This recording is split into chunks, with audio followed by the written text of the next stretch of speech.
خود کو محسوس مدینے میں کیا کرتا ہوں، اور مجھ کو دکھ دے زمانے میں کہاں ہے طاقت، میں تو سرکار کے ٹکڑوں پہ پھلا کرتا ہوں۔ آج یہ تمام ساتھی جس لیے یہاں اکٹھے ہوئے ہیں، یہ زندگی بھر ایک ایسے ادارے میں محنت کرتے رہے کہ جس ادارے نے نہ صرف کمایا بلکہ کما کر اس نے اپنے ملازمین کو بونس بھی دیا، سیلریز دی، اس کے علاوہ ڈیویڈنڈ یعنی منافع کی مد میں جو ہے اس کے شیئر ہولڈرز کو بھی رقوم جاتی رہی۔ آج اس ادارے کی زبوں حالی کی وجہ سے ہم سب یہاں پر اکٹھے ہونے پر مجبور ہیں، اور جو ہمارا دکھ اور جو ہمارا درد ہے، ہم اس دکھ اور درد کو مقام بالا تک پہنچانے کے لیے ہم یہاں پر جمع ہوئے ہیں۔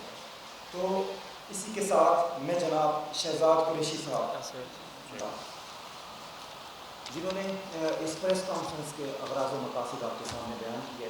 اور جو ادارے کو اور ادارے کے ملازمین کو درپیش مسائل تھے ان کو اپنے الفاظ کی صورت میں اجاگر کرنے کی انہوں نے کوشش کی، اور ایک پازیٹیو میسج جو ہے وہ جناب منسٹر صاحب تک جو ہے وہ پہنچانے کے لیے انہوں نے اپنے الفاظ کے موتیوں سے جو اظہار کرایا۔ ہم پرورش لوح و قلم کرتے رہیں گے، جو دل پہ گزرتی ہے رقم کرتے رہیں گے۔ ایک ایسا ادارہ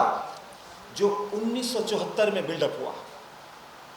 50 سال تھوڑے نہیں ہوتے، ایک نصف صدی ہوتی ہے، اور ایک نصف صدی کے اندر جو ایک ادارہ چلا اور جس نے 44 سال اپنے ملازمین کو نہ صرف تنخواہیں ادا کی بلکہ بغیر کسی بیرونی مالی معاونت کے اس نے اپنے ملازمین کو اور ادارے کو چلایا، ان کو بونسز دیے، اور اپنے جو شیئر ہولڈرز تھے ان کو ڈیویڈنڈ پراپرلی یہاں سے ادارے سے 2018 تک جاتا رہا۔ پھر یہ ذرا سوچا جائے کہ ایسا کیا ہوا اور ایسا کیوں ہوا کہ ایک چلتا ہوا ادارہ اور ایک قومی ادارہ جو منسٹری آف انفارمیشن کے زیر کنٹرول چل رہا ہے، جو پی ٹی وی، جو ریڈیو پاکستان کی صف میں کھڑا ہوا ہے، اور جس کا کوریج نہ صرف جو ہے وہ اسلام آباد یا صرف سیٹلائٹ پر بلکہ اپنے ٹرسٹیریل اسٹیشنز کے ذریعے جو ہے وہ پورے ملک میں جو ہے وہ اپنا کوریج دے رہا ہے۔ اس کے اپنے RBS جو ہے وہ 11 اسٹیشنز ملک کے بڑے شہروں میں موجود ہے، جو علاقے کے اندر اپنے کنٹرول رومز کے ذریعے لوکل ٹرانسمیشن جاری کرنے کی بھی جو ہے وہ صلاحیت رکھتے ہیں۔ اس کے علاوہ پی ٹی وی کے بوسٹرز کے اندر بھی جو ہے وہ اس کے RBS لگے ہوئے ہیں۔ پھر ایسا کیا ہوا کہ ایک اتنا بڑا ادارہ کہ جو 40 کنال پر محیط H9 جیسے علاقے کے اندر اسلام آباد میں اپنی اربوں روپے کی پراپرٹیز کے ساتھ موجود ہے، جس کے تمام پاکستان کے بڑے شہروں میں سیلف سپورٹڈ ٹاورز لگے ہوئے ہیں، وہاں پر ان کے اپنے کنٹرول رومز موجود ہے، وہاں پر ان کے اپنے آفیسز موجود ہے، تو ایک ایسا ادارہ وہ کیسے جو ہے وہ زبوں حالی کا شکار ہوا، وہ کیسے اس نوبت تک پہنچا کہ وہ اپنے امپلائز کو جو ہے وہ سیلری تک دینے کی پوزیشن میں نہ رہا۔ آئیے تھوڑا سا اس پہلو پر بھی تو ہم غور کریں۔ یاد رکھیے کہ کوئی بھی ایک دکان ہوتی ہے نا، اگر اس دکان کا بھی آڈٹ نہ کیا جائے کہ ہم نے کتنا مال ڈالا تھا، شام کو کتنی اس میں سیل ہوئی اور باقی کتنا کمایا اور کتنا گنوایا، اگر آپ ایک دکان کا بھی آڈٹ نہیں کرتے نا تو کیا ہوتا ہے، مہینہ 2 مہینہ وہ ہٹی بند ہوتی ہے اور وہ گھر کو چلے جاتے ہیں، ایسے ہی ہوتا ہے نا۔ تو ایک اتنا بڑا ادارہ جو 50 سال سے چلا آ رہا تھا، جو 44 سال تک کسی بیرونی امداد کے بغیر اپنے آپ کو مستحکم طور پر چلا رہا تھا، جو بزنس بھی کر رہا تھا، مارکیٹ سے کمرشل بھی اٹھا رہا تھا، جو اپنے امپلائز کو بونسز بھی دے رہا تھا، جو ڈیویڈنڈ کی صورت میں اپنے شیئر ہولڈرز کو جو ہے وہ ہر ماہ ایک پراپر انکم بھی دیتا تھا، پھر ایسا کیا ہوا کہ وہ ادارہ جو ہے وہ اپنے ملازمین کو تنخواہ دینے کی پوزیشن میں بھی نہ رہا۔ وہ وجہ تھی کہ اس ادارے کا کوئی آڈٹ نہ ہوا۔ آڈٹ ملازمین نے نہیں کرنا تھا، بلکہ جب تک اس ادارے کو اس ادارے کی اپنی مینجمنٹ چلاتی رہی تو یہاں پر کسی قسم کا کوئی ایسا مسئلہ نہیں تھا کہ ادارہ تباہ ہونے کی طرف جاتا، تباہی کی طرف جاتا۔ لیکن جیسے ہی منسٹری سے ایڈیشنل ڈائریکٹرز یہاں پر آ کر جو ہے وہ اس ادارے کی باغ دوڑ سنبھالنے لگے تو پھر کیا ہوا، اس ادارے کا نہ تو کوئی آڈٹ ہوا اور نہ یہاں پر کوئی حساب ہوا کہ کتنے کمرشل چل رہے ہیں، کہاں سے کمرشل آ رہے ہیں۔ تو آپ یہ دیکھیں کہ کوئی بھی ایک چینل ہوتا ہے، چاہے وہ ریڈیو چینل ہو چاہے وہ ٹیلی ویژن چینل ہو، تو اس کی جو انکم جنریشن ہوتی ہے وہ اس کی مارکیٹنگ کے ذریعے ملنے والے کمرشل کے ذریعے ہوتی ہے۔ ایف او سی، میں بھی بڑا حیران ہوا تھا کہ یہ ایف او سی کیا چیز ہے، لیکن جب مجھے بتایا گیا کہ سر یہ ایف او سی کا مطلب ہے فری آف کاسٹ کمرشل، تو صدقے جائیں ان کمرشل چلوانے والوں پہ بھی اور صدقے جائیں ان کمرشل چلانے والوں پر بھی کہ جنہوں نے ایف او سی کے نام پر ہم اپنے اسٹیشنز پر بیٹھ کر دیکھتے تھے کہ یار ہمارے چینل پر تو کمرشل بند ہی نہیں ہوتے، چلتے رہتے، مسلسل چلتے رہتے، تو آیا ان کمرشل کے ذریعے آنے والی انکم آیا جا کہاں رہی ہے؟ تو جب پتہ کیا تو پتہ چلا کہ یار یہ جو کمرشل چل رہے ہیں یہ تو ایف او سی چل رہے ہیں۔ اب وہ ایف او سی کیا تھے کہ بیہائنڈ دا ٹیبل جو ہے وہ ان کی کمرشلز کی پیمنٹس لے لی جاتی تھی اور پتہ چلتا تھا کہ یہ کمرشل جو ہے وہ فری آف کاسٹ چل رہے ہیں، ان کی کوئی پیمنٹ نہیں لی جا رہی۔ اسی طریقے سے مارکیٹ سے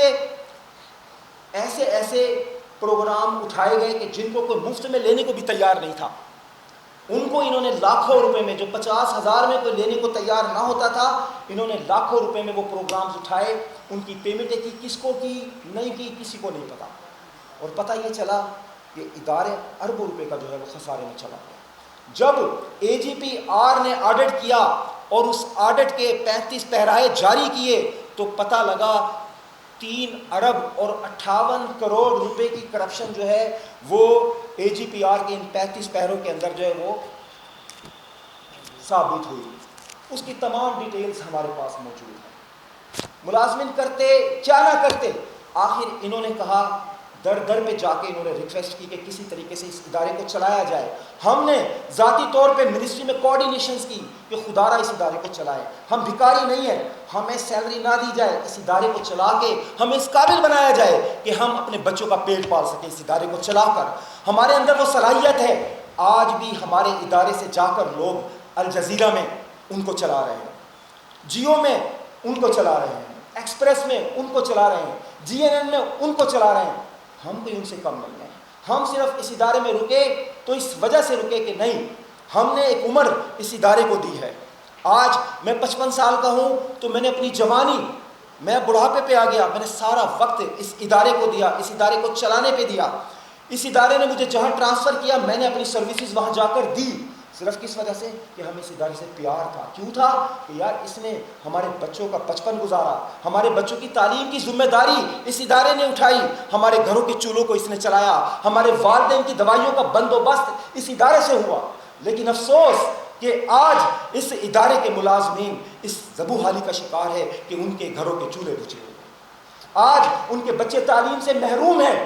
آج ان کے والدین کو دوائیاں میسر نہیں ہیں، آج وہ در در کی ٹھوکریں کھا رہے ہیں، آج کوئی ان ڈرائیو چلا رہا ہے، کوئی موٹر سائیکل چلا کر اپنے بچوں کا پالنے کی کوشش کر رہا ہے، اپنے گھر کے بجھے ہوئے چولہے کو جلانے کی کوشش کر رہا ہے، آج کوئی کہیں پہ چھوٹی سی مزدوری کر رہا ہے۔ میں خود، خدا کی قسم میں خود مزدوری کر رہا ہوں، ٹھیک ہے، میری الیکٹرانکس انجینئرنگ ہے، میری الیکٹریکل انجینئرنگ ہے، میرا 33 سال کا ایکسپیرینس ہے، لیکن کہاں جائے گا یہ ایکسپیرینس؟ جہاں جاتے ہیں آپ کی عمر کیا ہے جی؟ 55 سال ہے، سر سوری آپ یہ تسبیح لیں اور مصلی لے کے جائیں اور اپنے گھر اللہ اللہ کریں۔ تو بتائیں ہم کہاں جائیں؟ خدا را جناب منسٹر صاحب آئیں، آپ کو حقائق سے آگاہ نہیں کیا گیا،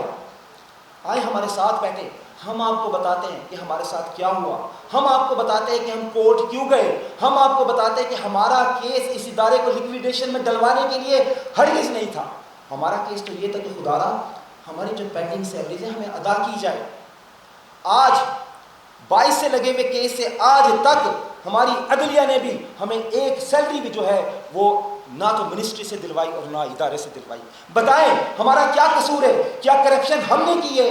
3.5 ارب روپے کی کرپشن جن لوگوں نے کی ہے اس کی ڈیٹیل ساری میرے پاس موجود ہے۔ آئے میں آپ کو ایک ایک شخص کا نام بتاتا ہوں، ادارے کے اشخاص کا نام بھی بتاتا ہوں اور جو بیرونی لوگ تھے ان کے بارے میں بھی بتاتا ہوں کہ جنہوں نے اس ادارے کی آ کر دھجیاں اڑا دی، جنہوں نے اس ادارے کو تباہ و برباد کر دیا، جنہوں نے اس ادارے کے 300 لوگوں کو جو ہے وہ قتل کرنے کی تیاری کی، جس نے 16 لوگوں کا قتل اپنے ماتھے پر اس کا کلنک لگایا۔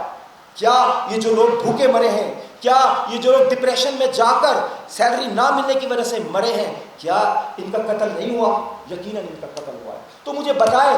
کہ ان مقتولین کا قاتل کون ہے اور اس کی ذمہ داری کس پر ڈالی جائے؟ اور جو باقی 280 لوگ بچ گئے ہیں ایک ایک کر کے جو حالات ہیں وہ بھی موت کا شکار ہو جائیں گے۔ بتائیں آج مہنگائی کے اس دور میں کب تک ہم اپنا اسی طرح سے بے روزگاری کے سبب اپنا ٹائم گزاریں گے؟ ہم کہاں جائیں گے؟ تو جناب منسٹر صاحب آئیں، ہم آپ کو بتاتے ہیں کہ وہ 25-65 کیس کیا تھا، وہ تو ایک کیس تھا کہ ہمیں ہماری جو سابقہ تنخواہیں ہیں جو نہیں ادا کی گئی وہ ادا کر دی جائے۔ ہم نے تو کورٹ میں ایک درخواست کی تھی، آپ کورٹ میں اس 25-65 کی موجودگی میں تشریف لائے، آپ نے کہا کہ جی ٹھیک ہے ہم اس ادارے کو آن کرتے ہیں، یہ بھی منسٹری کے زیر انتظام آتا ہے۔ آپ نے خود کورٹ میں جناب سردار اسحاق صاحب کے سامنے یہ بیانیہ جاری کیا کہ جی ہم اس کو آن کرتے ہیں اور ہم اس کو چلائیں گے۔ تو منسٹر صاحب آئیں، اس ادارے کو چلائیں، اس کو جس طرح سے آپ ریڈیو پاکستان کو چلا رہے ہیں وہاں بھی کوئی بزنس نہیں ہے، آپ پی ٹی وی کو چلا رہے ہیں، پی ٹی وی بھی ضرورت کا شکار ہے۔ اگر منسٹری اس کو ایڈ نہیں دیتی تو وہ 1 مہینہ نہیں چل سکتا۔ ہمارے تو اتنے لائبلٹیز نہیں ہیں، ہمارے تو اتنے اخراجات نہیں ہیں، صرف 280 ملازمین ہیں جن کے 2-2.25 کروڑ روپے اگر مہینے کا ایک ریویو جنریٹ ہوتا ہے تو اس سے ان کا اخراجات پورے ہو سکتے ہیں۔ جب منسٹر صاحب کورٹ میں تشریف لائے تھے تو انہوں نے آن کیا تھا کہ ہم چلائیں گے، تو اس وقت ہمارا کیس موجود تھا۔ تو ہم نے جب دیکھا کہ ہمارے معزز منسٹر صاحب کورٹ میں آ کر اس ادارے کو چلانے کے لیے تیار ہے تو فوری طور پر ہم نے سہیل بھائی سے درخواست کی کہ سہیل بھائی اس کیس کو آپ واپس لیں، تو وہ کیس واپس لے لیا گیا۔ جب کیس ہی ختم ہو گیا تو لیکویڈیشن میں کیوں گیا؟ لیکویڈیشن میں ایس سی سی پی کی طرف سے گیا۔ کیوں؟ کیونکہ اس کا کوئی آڈٹ نہیں ہو رہا تھا۔ یاد رکھیے گا کہ جس ادارے کا آڈٹ نہیں ہوتا، جس ادارے کا آڈٹ نہیں ہوتا، جو ادارہ پروفٹ میں نہیں جا رہا ہوتا، تو ایس سی سی پی کیا کرتی ہے؟ ڈائریکشنز دیتی ہے کہ اس کو لیکویڈیٹ کر کے اس کی پراپرٹی سیل کر کے جو ہے وہ جو ہے ملازمین کے اخراجات پورے کیے جائے، ان کا جو فل اینڈ فائنل دیے جائے۔ تو میں جناب منسٹر صاحب سے یہ گزارش کروں گا کہ اس کی لیکویڈیشن کو رکوائیں۔ کس طرح رکوائیں؟ کہ آپ پرسوں جو پیشی آ رہی ہے اس پر کائنڈلی خود حاضر ہوں یا اپنے کسی نمائندے کو بھیجیں، ایک ریوائول پلان دیں۔ ہمارے دیکھیں کتنے سارے ریٹائر ملازمین آج یہاں بیٹھے ہوئے ہیں، جب بندہ ریٹائر ہوتا ہے نا تو اس کی آس، اس کی امید کیا ہوتی ہے کہ میں نے جو 40 سال یا 35 سال ایک ادارے کو دیے ہیں تو میرے جو ڈیوز بنتے ہیں وہ مجھے ملیں گے، تو میں اپنے بڑھاپے کو اچھا گزارنے کا بندوبست کر لوں گا، میں اپنی بیٹی کی شادی کر لوں گا، میں بے گھر ہوں تو میں کوئی مکان بنا لوں گا۔ تو نہ تو وہ مکان بنانے قابل بچا، نہ وہ اپنی بیٹی کی شادی کرنے کی پوزیشن میں آیا، نہ وہ اپنے بچوں کی ادھوری تعلیم کو آگے کنٹینیو کر سکتا ہے۔ بتائیں تو بتائیں مجھے یہ جو ریٹائر ملازمین ہیں وہ کس آسرے پر زندگی گزارے؟ نہ تو یہ کوئی مزدوری کرنے کے قابل ہے، نہ تو یہ کہیں پر جا کر کوئی نوکری کرنے کے قابل ہے۔ تو خدا را ان کی حال زار پر رحم کریں۔ جناب منسٹر صاحب، میں ہیومینیٹیرین گراؤنڈ پر آپ سے گزارش کرتا ہوں، آپ سے درخواست کرتا ہوں کہ خدا را ان 280 خاندانوں کی زندگیوں کو بچائیں۔ خدا را جس طرح سے آپ پی ٹی وی کے ملازمین کو بچا رہے ہیں، جس طرح سے آپ ریڈیو پاکستان کو چلا رہے ہیں، جس طرح سے آپ پی آئی ڈی اور منسٹری آف انفارمیشن کے زیر